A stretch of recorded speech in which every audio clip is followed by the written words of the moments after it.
جو آپ کو قائم کامل اور مضبوط کرنے کے لیے خدا کی طرف قائل کرتی ہے، اور آپ اپنے اندر ایک بار پھر عقابوں جیسا زور محسوس کرتے ہیں، آپ اپنے اندر ایک بار پھر جو ہے عقابوں جیسی تقویت محسوس کرتے ہیں، آپ اپنے اندر ایک بار پھر ایفی اور شیر ببر کے بچوں کو روندنے کی قدرت کا جذبہ حاصل کرتے ہیں۔ اصل میں یہ پاک روح کی قوت ہے جو آپ کے اندر رہ کر کام کرتی ہے اور آپ کو آپ کے چیلنجز پر غالب آنے کے لیے قوت بخشتی ہے، تاکہ آپ اس بدی کی جنگ میں جو اچھائی اور برائی کے درمیان ہے، جو نیکی اور بدی کے درمیان ہے، جو سچ اور جھوٹ کے درمیان ہے، جو حق اور باطل کے درمیان ہے، آج آپ اس پر جو ہے وہ غور کریں۔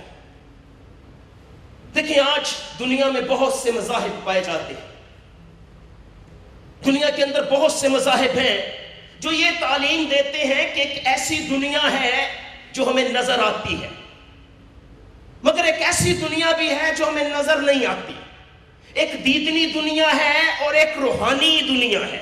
سارے مذہب یہ تعلیم دیتے اور سکھاتے ہیں کہ اس دنیا میں جو دیدنی دنیا، وہاں پر گروہ ہیں، وہاں پر تنظیمیں ہیں، وہاں پر مختلف قسم کی قومیں وجود رکھتی ہیں، ہر مذہب کوئی نہ کوئی عقیدہ اپنائے ہوئے ہے، ہر مذہب کسی نہ کسی عقیدے کا پابند ہے، ہر مذہب کے اندر کوئی نہ کوئی فرقہ واریت ہے۔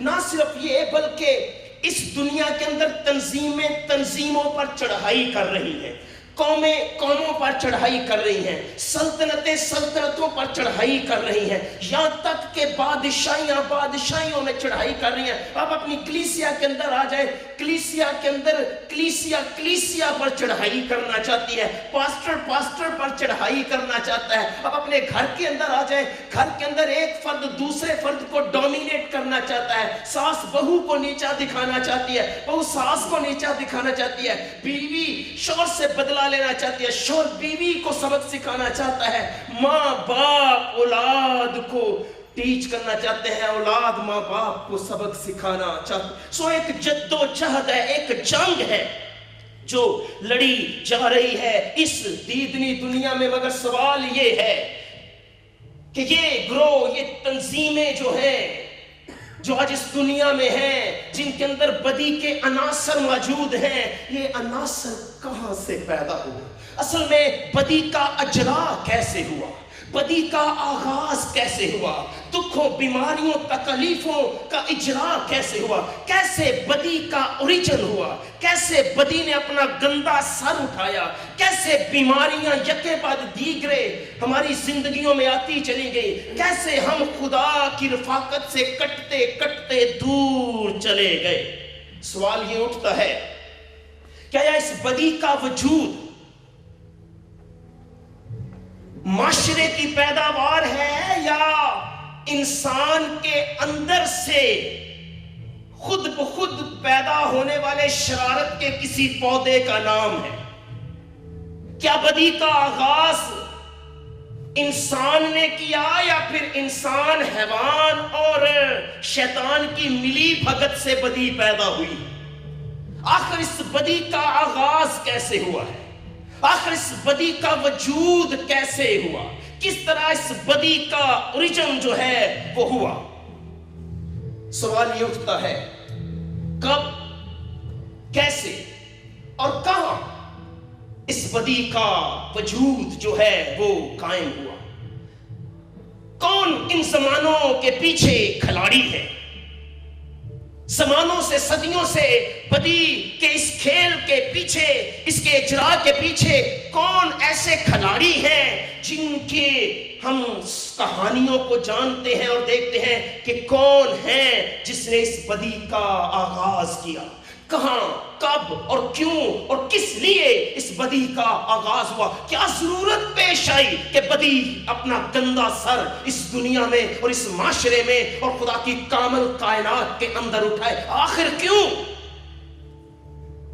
میں نے کہا کہ اس کائنات میں ایک لڑائی لڑی جا رہی ہے،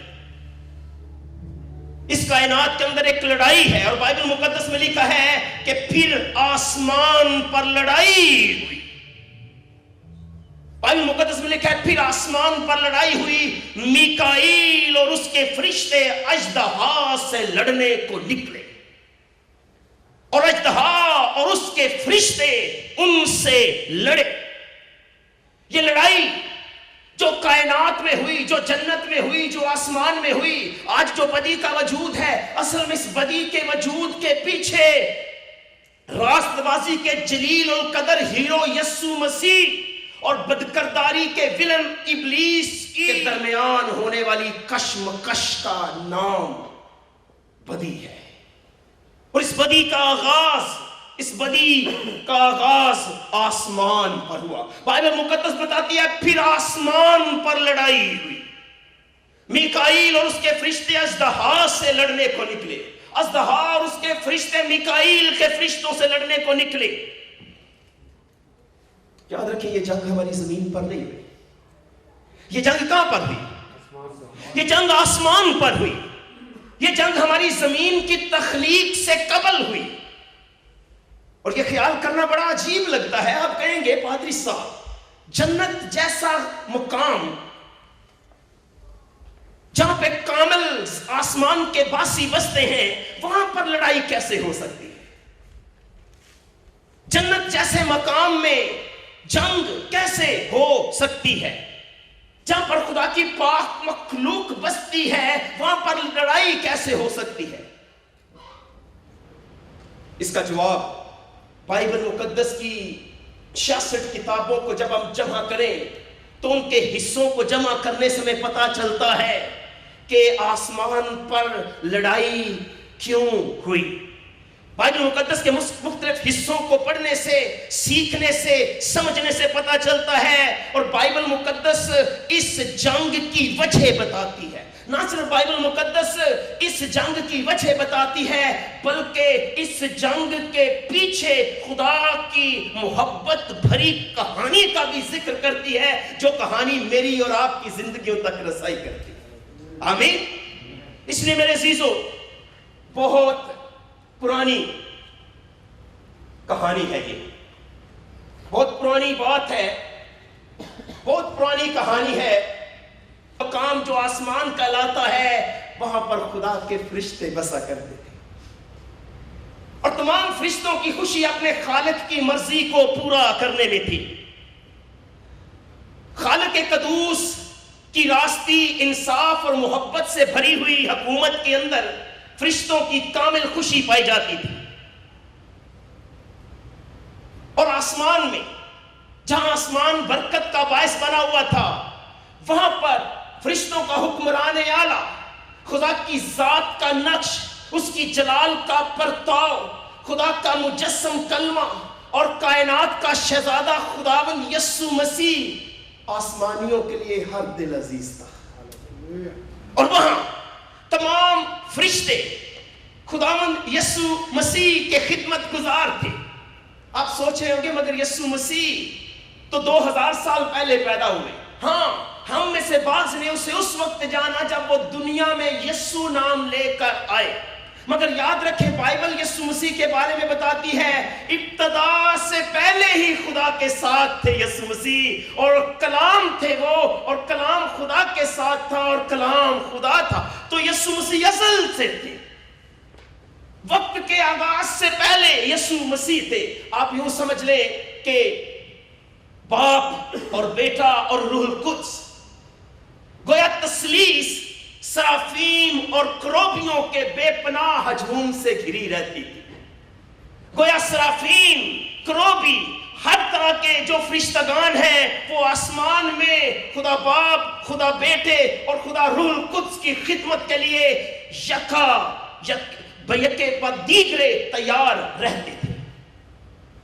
یہ طاقتور اور حکیم فرشتے، یہ فرما بردار روحیں اپنے خالق کی مرضی کو پورا کرنے میں دلچسپی رکھتی تھی،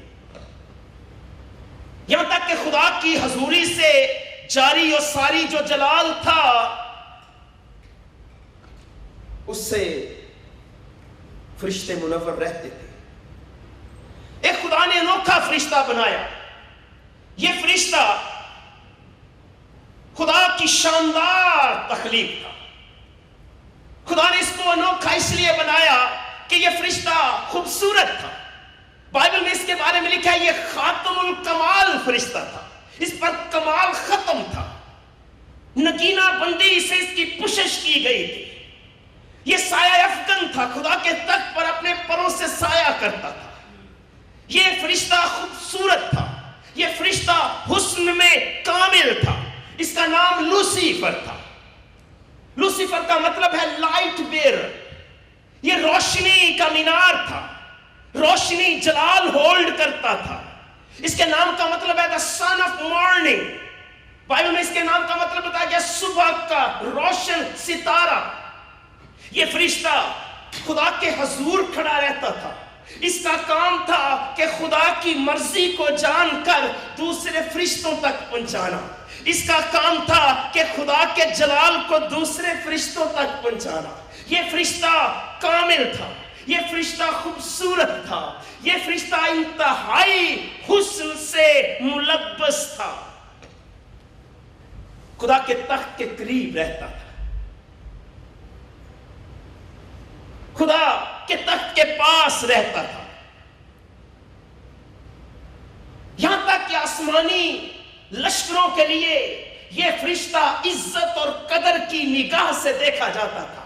گویا آسمان کے تمام فرشتے لوسیفر سے پیار کرتے, اس کی عزت کرتے اور اس کی قدر کرتے تھے, کیونکہ وہ خدا کے حکم کے تابع تھے. بائبل مقدس اس کے بارے میں کچھ یوں بتاتی ہے اس فرشتے کے بارے میں, تو خاتم الکمال, تو خاتم الکمال, دانش سے معمور اور حسن میں کامل ہے. پھر لکھا ہے تو ہر ایک قیمتی پتھر تیری پوشش کے لیے تھا. تو ممسوح کروبی تھا جو سایہ افغن تھا. میں نے تجھے خدا کے کوہ مقدس پر قائم کیا. تو وہاں آتشی پتھروں کے درمیان چلتا پھرتا تھا. تو اپنی پیدائشی کے روز سے اپنی راہ اور رسم میں کامل تھا جب تک کہ تجھ میں ناراستی نہ پائی گئی. حزقیل کی کتاب بیان دیتی ہے لوسیفر کی خوبصورتی کے بارے میں, لوسیفر کے خاتم الکمال ہونے کے بارے میں. لیکن حزقیل ہمیں اس کے دل میں جو بدی کے بیج پیدا ہوئے اس کی وجہ بتاتی ہے. کیسے ایک کامل فرشتے کے دل میں بدی کے بیج پیدا ہوئے, کیسے بدی کا اجرا اس کے اندر آیا. اس کو پورے طور پر سمجھنا میرے اور آپ کے بس کا روگ نہیں ہے. ایک دن ہم آسمان پر جا کے ان سارے سوالات کا جواب دیکھیں گے, مگر خدا کے کلام نے جو میں مختصر طور پر آئینے میں سے دھندلا سا دکھایا ہے, اس کو دیکھ کر ہم اندازہ لگاتے ہیں کہ لوسیفر نے جب اپنی خوبصورتی پر غور کرنا شروع کیا, لوسیفر نے جب اپنے حسن پر غور کرنا شروع کیا, لوسیفر نے جب اپنی دانش پر غور کرنا شروع کیا, لوسیفر نے جب اپنے آپ پر غور کرنا شروع کیا, تو بجائے اس کے کہ وہ خدا کی طرف متوجہ ہوتا, اس کی ساری توجہ اپنے اور اپنی ذات کے اوپر لگی.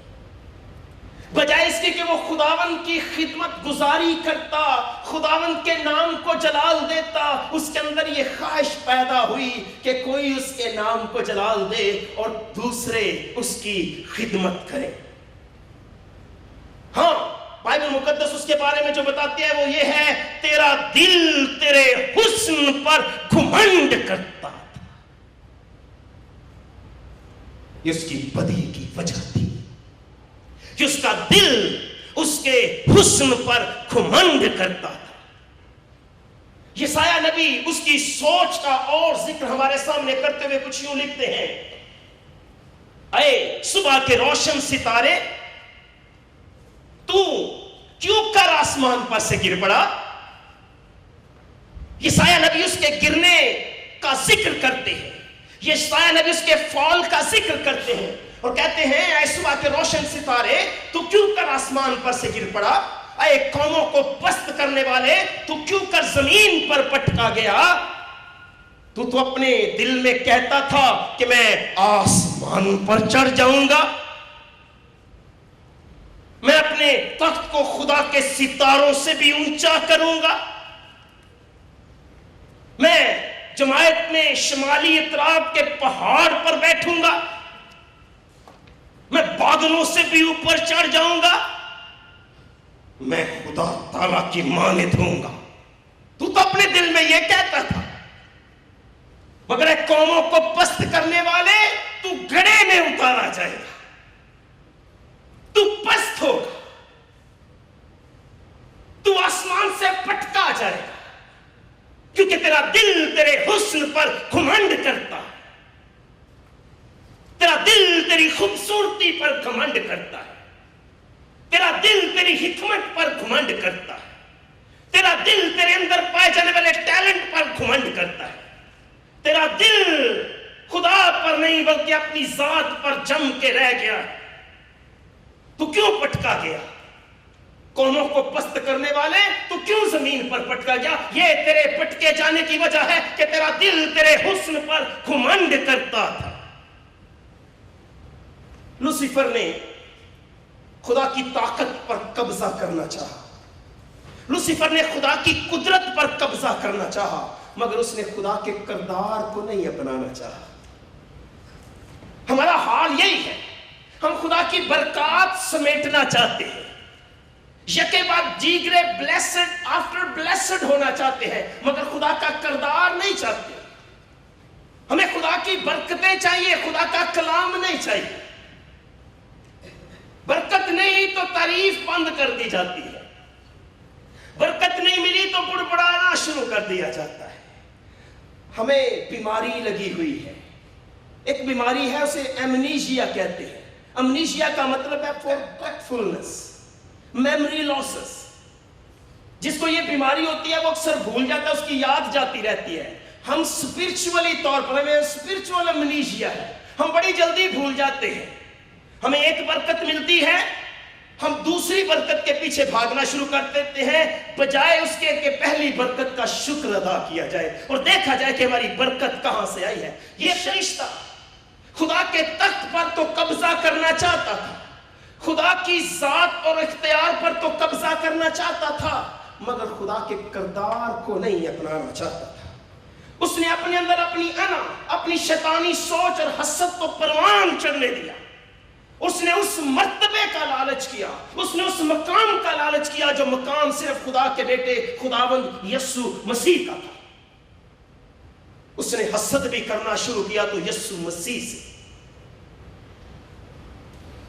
گویا اس نے فرشتوں کی جان نثاری، فرشتوں کا ملان، فرشتوں کی محبت، فرشتوں کی فرما برداری خدا کی بجائے اپنے لیے چاہی. گویا اس نے فرشتوں کی وفاداری اپنی ذات کے لیے مانگی، اور یوں اس نے خدا کے احکام اور اس کی حکومت کے خلاف بغاوت کی ٹھان لی. ہو سکتا ہے آپ سوچ رہے ہو پادری صاحب، خدا نے آخر ابلیس کو بنایا کیوں خدا نے ابلیس کو بنایا؟ کیوں خدا نے شیطان کو بنایا جبکہ خدا تو قادر مطلق کو سے ہر بات کا علم ہے کہ یہ ہو سکتا ہے، یہ وہ کر سکتا تھا، تو پھر خدا نے ابلیس کو کیوں بنایا؟ تصور کریں، بھائی ریاض اور بھائی انور ایک راستے سے گزر رہے ہیں اور وہاں یہ دیکھتے ہیں کہ ایک بندہ شراب کے نشے میں دھت گندے گٹر میں گرا پڑا ہے. دونوں میں سے ایک کہتا ہے یار یہ کیسے ماں باپ ہیں جنہوں نے اس بندے کو جنم دیا ہے. کس کی غلطی ہے، ماں باپ کی یا اس بندے کی؟ اس بندے کی. اپنے من کی عدالت میں خدا کو کٹہرے میں کھینچ کر لانا بڑا آسان ہے، لیکن سچ یہ ہے کہ اگر آج وہ شخص گٹر میں گرا ہے، گندگی میں پڑا ہے، تو اس کے ماں باپ کی وجہ سے نہیں. ماں باپ نے تو اسے پیارا سا بچہ کے طور پر دنیا میں لائے تھے، اس کے اندر کسی طرح کی بدی نہیں تھی ذہن میں، لیکن اس کا چناؤ اسے ایک شرابی اور ایک بدکار اور آج اسے گندگی میں پڑا ہوا چھوڑ گیا ہے. ماں باپ نے اسے برا نہیں بنایا، خدا نے شیطان کو نہیں بنایا، خدا نے فرشتہ بنایا تھا، مگر فرشتہ اپنی مرضی سے شیطان بن گیا تھا. وہ اپنے چناؤ سے شیطان بنا. وہ اپنی مرضی سے ابلیس بنا، وہ خدا کی پیدا کردہ مخلوق نہیں جسے خدا نے شیطان بنایا۔ فزکس کے اندر جو لا ہے، اگر ان لا کے اندر ذرا سی بھی تبدیلی کر دی جائے تو اس کائنات کا وجود قائم رہنا ناممکن ہے۔ اگر گریوٹی کے اصول میں تبدیلی کر دی جائے تو یہاں بیٹھے بیٹھے میری اور آپ کی نسیں پھٹ جائیں، بلڈ کی سرکولیشن رک جائے۔ اگر فطرت کے قانون میں تبدیلی کر دی جائے ہلکی سی بھی تو کائنات کا سانس رک جائے۔ مگر سچ یہ ہے کہ فزکس کے لا جس طرح سے بنائے گئے ہیں آج ویسے کے ویسے قائم اور دائم۔ ابلیس نے سوچا کہ شاید خدا کے حکموں میں لچک پیدا کی جا سکتی ہے ہڑتال کر کے۔ اس نے اپنے باغی پن سے فرشتوں کو ساتھ ملایا، اس نے سوچا کہ شاید خدا کو قائل کیا جا سکتا ہے، مگر خدا کو قائل نہیں کیا جا سکتا۔ جس طرح فزکس کے لا میں تبدیلی نہیں ہو سکتی، اسی طرح خدا کی اخلاقی شریعت یعنی 10 احکام میں بھی کوئی تبدیلی نہیں آ سکتی۔ ان میں تبدیلی ممکن ہی نہیں ہے، کیونکہ ان احکامات کی جو سالمیت ہے اس کے اندر ہماری پختگی ہے، ان احکامات کی سالمیت کے اندر ہماری محافظت ہے۔ اس لیے خدا اپنے حکموں میں کبھی تبدیلی نہیں کرے گا۔ اگر آپ نیٹ پر جا کے سرچ کریں تو آپ کو 2 طرح کے 10 حکم ملیں گے، ایک وہ جو اس بائبل مقدس میں لکھے ہوئے ہیں 10 احکام، اور ایک وہ 10 حکم آپ کو ملیں گے جن میں انسانوں نے تبدیلی کرنے کی کوشش کی ہے۔ 10 حکموں میں 3 جگہ پر میجر تبدیلیاں آپ کو ملیں گی۔ دیکھیں، اگر اس مادی دنیا کا نظام فزکس کے لا کو چینج کر کے نہیں چل سکتا تو ہماری روحانی زندگی کا نظام بھی خدا کے حکموں کو چینج کر کے ہرگز نہ چلے گا۔ خدا کے قانون بائبل مقدس میں یاد رکھیں ازل سے ہیں اور ازل تک رہیں گے، وہ ابدیت سے تھے اور ابد تک رہیں گے، وہ بنائے گئے تھے ہماری بہتری کے لیے۔ بعض لوگوں کا خیال ہے کہ 10 احکام اس وقت تک معجزے وجود میں نہیں آئے تھے جب تک خدا نے کوئی سینہ پر انہیں دیا نہیں تھا، مگر یاد رکھیں کہ خدا کے قوانین کے بارے میں خدا کا کلام کچھ اور فرماتا ہے۔ ہم دیکھتے ہیں، پہلی بات میں آپ کو بتاتا چلوں کہ خدا کے 10 حکم خدا کی محبت کا خلاصہ ہے۔ آمین۔ خدا کے 10 احکام خدا کے کردار کے آئینہ دار ہیں۔ خدا کے 10 احکام خدا کے تخت کی بنیاد ہے۔ پہلے 4 احکام آپ کو بتاتے ہیں خدا کی قدرت کے بارے میں، خدا کا علاقہ بتاتے ہیں، اور خدا کون ہے اس کے بارے میں بتاتے ہیں۔ آخری 6 احکام آپ کو بتاتے ہیں کہ خدا کیسا ہے، اس کی ایمانداری کے بارے میں، اس کی وفاداری کے بارے میں اور اس کی پاکیزگی کے بارے میں آپ کو آخری 6 احکام بتاتے ہیں۔ داؤد نبی کچھ احکامات کا خلاصہ یوں لکھتے ہوئے بیان کرتے ہیں ان حکموں کے تعلق سے، وہ کہتا ہے کہ اس کے تمام قوانین راست ہیں۔ کیا ہیں؟ راست ہیں، وہ ابدالآباد قائم رہیں گے، وہ سچائی اور راستی سے بنائے گئے۔ آمین۔ کب تک خدا کے حکم قائم رہیں گے؟ ابدالآباد تک۔ کیسے بنائے گئے ہیں؟ سچائی سے بنائے گئے ہیں، راستی سے بنائے گئے ہیں۔ یسوع مسیح آئے اور انہوں نے کہا یہ نہ سمجھو کہ میں توریت یا نبیوں کے صحیفوں کو منسوخ کرنے آیا ہوں، منسوخ نہیں بلکہ پورا کرنے آیا ہوں۔ کچھ لوگ پورا کرنے کا مطلب یہ سمجھتے ہیں اب یسوع مسیح نے پورا کر دیا ہے، ہمیں حکموں پر عمل کرنے کی ضرورت نہیں ہے۔ نہیں، اس کا مطلب پورا کرنے کا مطلب یہ نہیں کہ انہوں نے کہا کہ اب میں نے پورا کر دیا تو آپ آزاد ہو، آپ کو ضرورت نہیں ہے۔ انہوں نے اس طرح پورا کیا کہ میں اور آپ کوشش بھی کرتے رہے لیکن پھر بھی کوئی نہ کوئی کمی رہی، لیکن انہوں نے میں انسان بن کے پورا کر کے دکھایا کہ ایک انسان بن کے کس طرح سے اس نے ہمارے لیے پورا کر دیا ہے۔ تو جو راست بازی حکموں کو پورا کر کے ہمیں حاصل کرنا تھی ہم نہیں کر سکے، یسوع نے وہ راست بازی حکموں کو پورا کر کے حاصل ہمارے لیے کی اور اس نے وہ ساری کی ساری راست بازی ہمارے کھاتے میں لکھ دی۔ آمین۔ اس لیے اس نے یوں پورا کیا۔ میں کہتا ہوں کہ خدا کی محبت بری حکومت کی بنیاد اس کے آئین اور اس کے احکامات پر ہے، اور ہماری سچی خوشی کا دار و مدار بھی خدا کے حکموں پر عمل کرنے میں ہے۔ کہتا کہتے ہیں مین پاور بڑی بات ہوتی ہے یا نہیں؟ اگر آپ کے پاس 4 بندے ہیں تو بڑی بات ہے، اگر 4 آدمی آپ کی بات سنتے ہیں تو یہ بڑی بات ہے، مین پاور ہے۔ ابلیس کو پتا چل گیا تھا، لوسیفر کو، کہ اگر اسے خدا کی قدرت میں یا خدا کے اختیار میں حصے دار بننا ہے تو اس کو سپورٹ کی ضرورت ہے۔ لہٰذا اس نے آسمان میں اندر فرشتوں کو اپنے ساتھ ملانا شروع کیا۔ اور یہی ہوتا ہے جب کوئی شخص آ کر اپنی نیک نامی آپ کے سامنے جتاتا ہے اور دوسرے شخص کی عیب جوئی کرتا ہے تو اس کا مطلب یہ ہے کہ یہ شخص آپ کی ہمدردی اور آپ کی وفاداری چاہتا ہے۔ اور ایسا ہوتا ہے؟ نہیں ہوتا؟ ہم خود کرتے ہیں، ہم میں سے ہوتا ہے، ہمارے وسیلے ہوتا ہے۔ ابلیس کو پتا چل گیا کہ اسے فرشتوں کی ہمدردی حاصل کیے بغیر ممکن نہیں کہ وہ خدا کے تخت میں حصے دار بنے یا خدا کے اختیار میں حصے دار بنے۔ اس لیے اس نے اس سوچ پر کام کرنا شروع کیا۔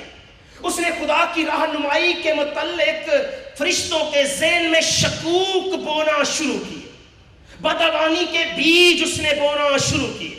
اس نے اپنی نیکی کا چرچا کرنا شروع کیا۔ اس نے یہ کہنا شروع کیا کہ خدا اصل میں اپنے الہی اختیارات کا استعمال ناجائز کرتا ہے۔ اس نے کہا کہ مخلوقات کی سچی خوشی اس میں ہے کہ خدا لوگوں کو آزاد کر دے۔ اصل میں ہم بھول گئے ہیں، ہم سب آزاد ہونا چاہتے ہیں۔ کوئی اپنی کمپنی سے آزاد ہونا چاہتا ہے، کوئی اپنے باس سے آزاد ہونا چاہتا ہے، کوئی اپنی بیوی سے آزاد ہونا چاہتا ہے، کوئی بچوں سے آزاد ہونا چاہتا ہے۔ اصل میں یہ آزادی نہیں ہے، یہ بے لگامی ہے۔ ہم بے لگام ہونا چاہتے ہیں، مگر ہم اپنی بے لگامی کو آزادی چاہتے ہیں۔ ہم نے اپنی بے لگامی کو آزادی کا نام دے رکھا ہے۔ گویا ہر شخص آزاد ہونا چاہتا ہے، ہر شخص اپنے کمپنی سے بھاگنا چاہتا ہے، آزادی چاہتے ہیں، جہاں کوئی ہمیں پوچھے نہ، جہاں کوئی ہماری اپنی منمانی اپنی مرضی ہو۔ لہٰذا وہ آزادی چاہتا ہے، دوسرے لفظوں میں وہ بے لگام ہونا چاہتا ہے۔ گویا اس نے اپنے بے جا دلائل سے بہت سے فرشتوں کو اپنے ساتھ ملایا، اور بہت سے فرشتے اس کے دھوکے کی زد میں آ کر اندھے بھی ہو گئے۔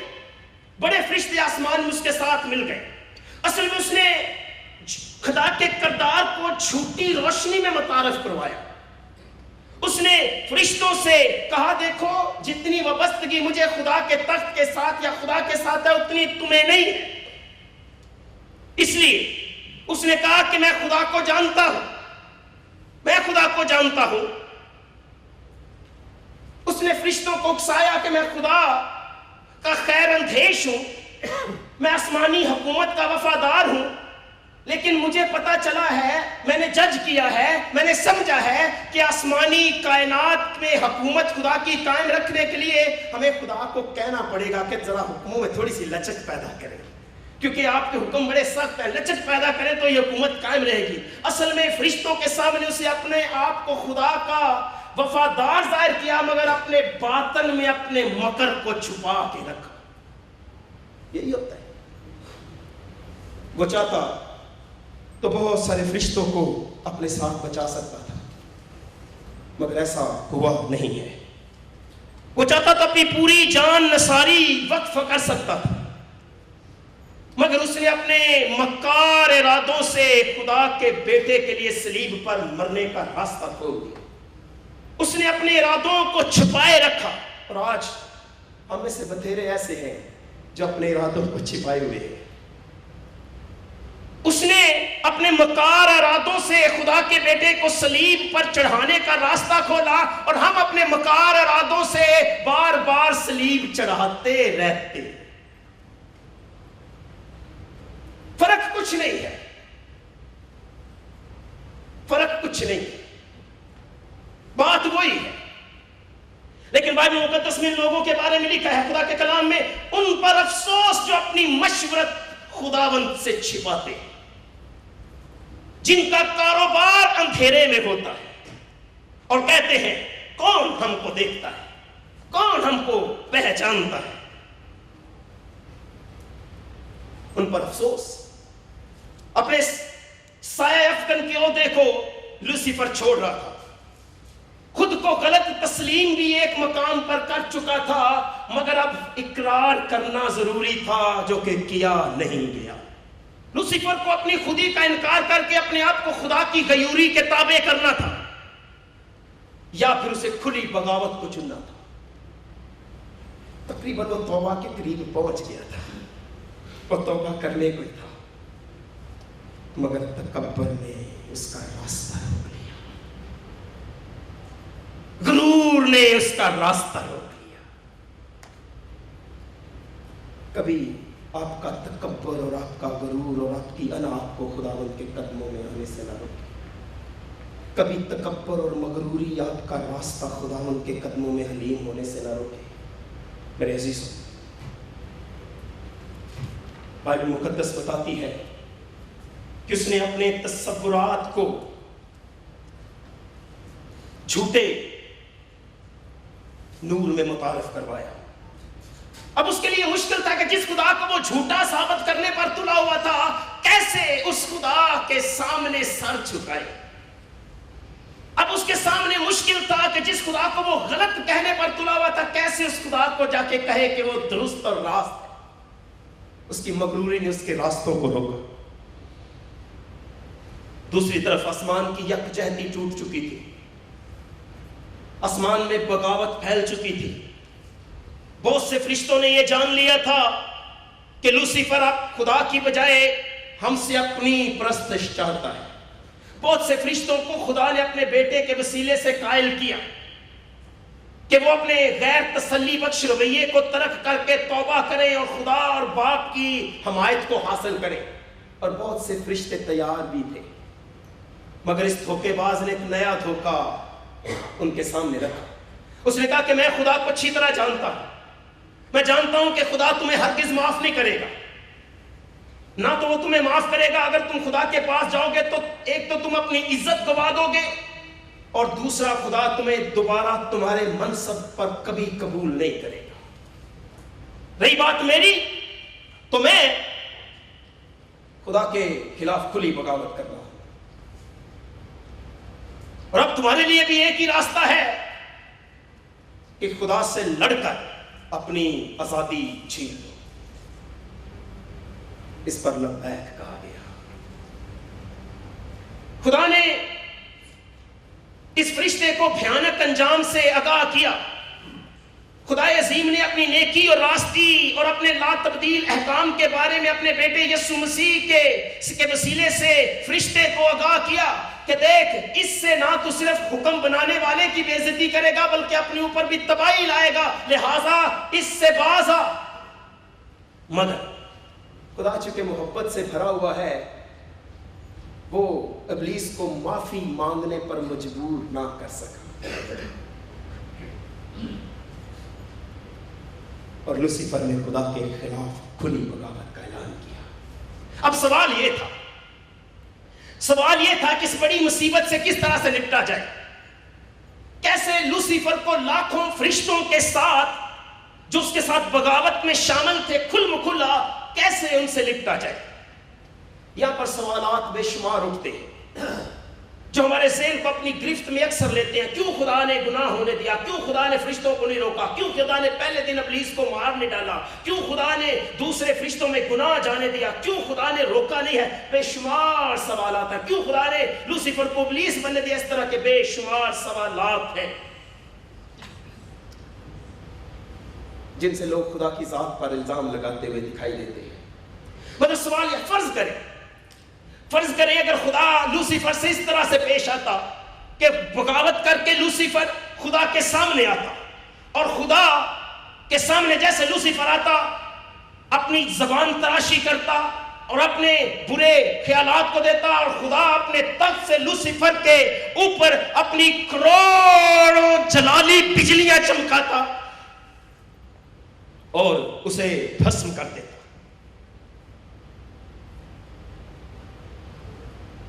وہ بغاوت میں خدا کے سامنے آتا اور خدا اسے اسی وقت یکمشت ہلاک کرتا، تو آپ بتائیں مجھے باقی فرشتوں پر کیا اثر ہوتا؟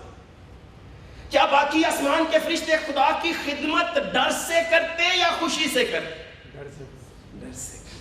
آپ مجھے بتائیں آپ کا بیٹا آپ کی جمع پونجی چرا کر بھاگ گیا ہے, آپ نے 25 سالیہ محنت کی, اس نے آپ کا مکان بیچا اور برے کاموں میں اڑایا, آپ گھر پہنچے اور آپ کے پاس چھت نہ تھی اور آپ سڑک پر بیٹھے تھے, لہٰذا آپ نے اپنے بیٹے کو پکڑا, اس کے ٹکڑے ٹکڑے کیے باقی بچوں کے سامنے. باقی بچے آپ کو وفادار محبت والا باپ کہیں گے یا جابر کہیں گے؟ ہم ایسا کر بھی نہیں سکتے. اسی لیے خدا نے بھی ایسا نہیں کیا.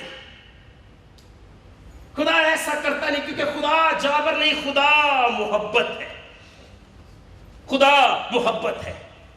خدا نے اسی اصول کے تحت کام کیا.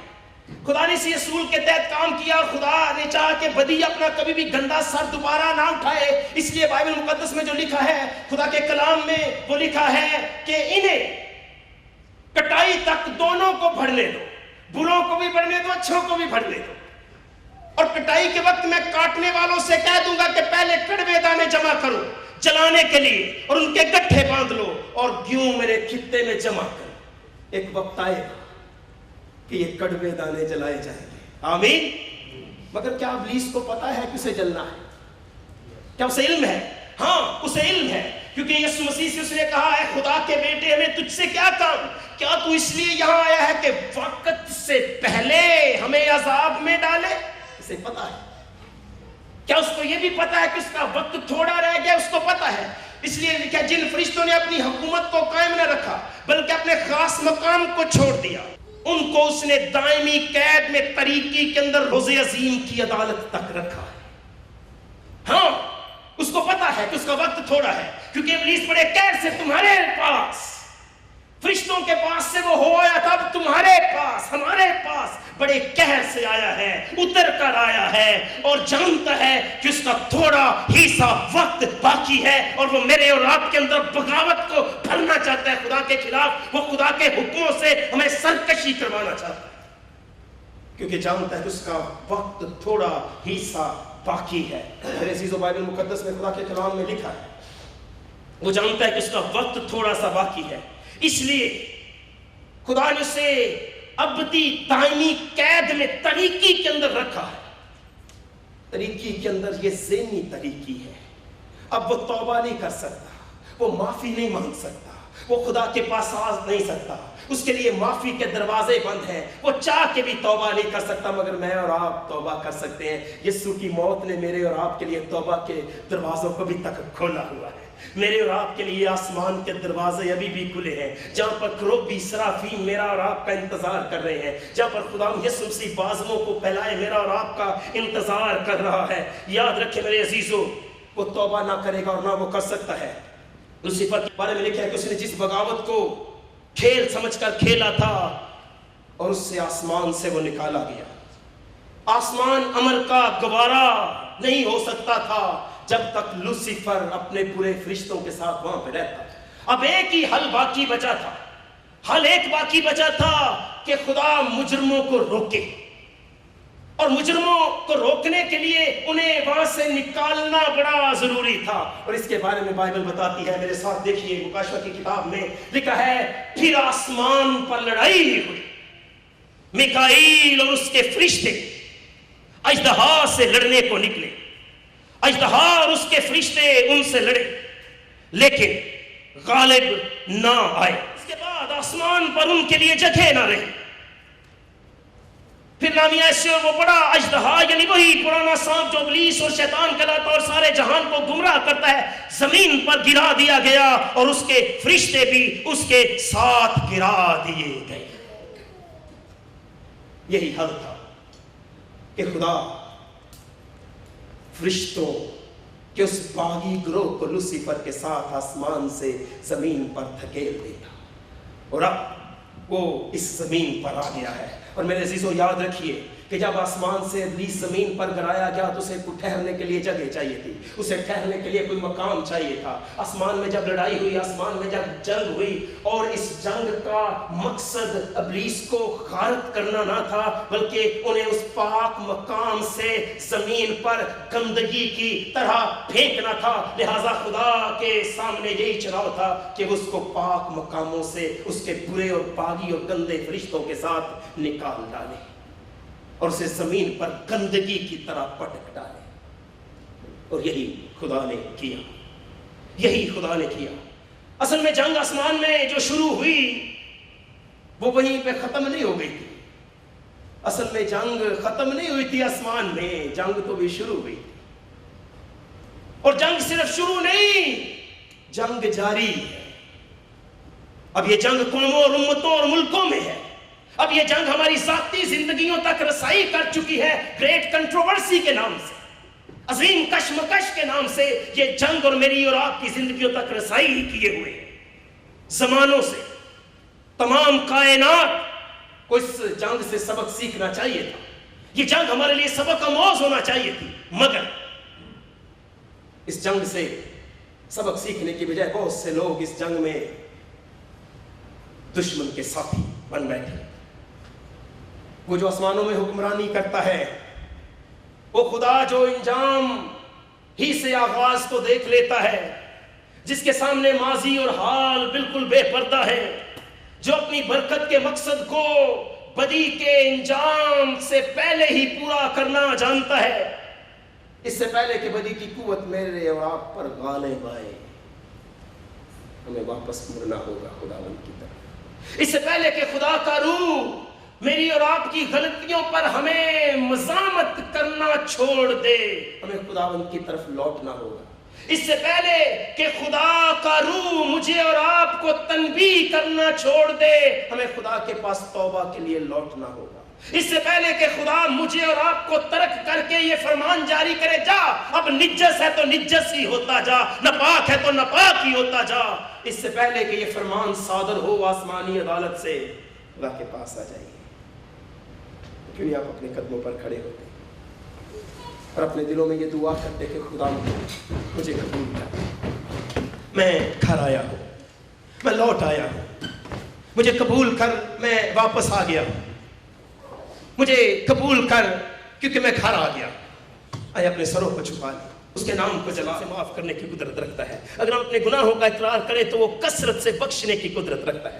مہربان خداوند، ہم سارا جلال تیرے نام کو دیتے ہیں. ان زندگیوں کے لیے ہم تیرا شکر کرتے ہیں. ان سوچوں خیالوں کے لیے جو تیرے حضور نذرانے کے طور پر انڈھیل دی گئی ہیں قبول کر لیجئے. زندگیاں جو لوٹ آئی ہیں قبول کر لیجئے. بخش دیجئے خداوند، اور نئے سرے سے عقابوں جیسا زور بھر دیجئے. پاک کر دیجئے، پوتر کر دیجئے، نئی سمت بخش دیجئے، نئی سوچ بخش دیجئے. اور اس جنگ میں اے خداوند ہم تیرا پاک روح چاہتے ہیں، کیونکہ ہم جانتے ہیں کہ دشمن نے میں للکارا ہے، اور یہ نہ زور سے اور نہ طاقت سے بلکہ تیری روح سے ہو جائے گا، اور یہ پہاڑ میدان ہو جائے گا، اور ہم تیرے نام سے غالب آئیں گے، مسیح خداوند کے وسیلے سے. آمین.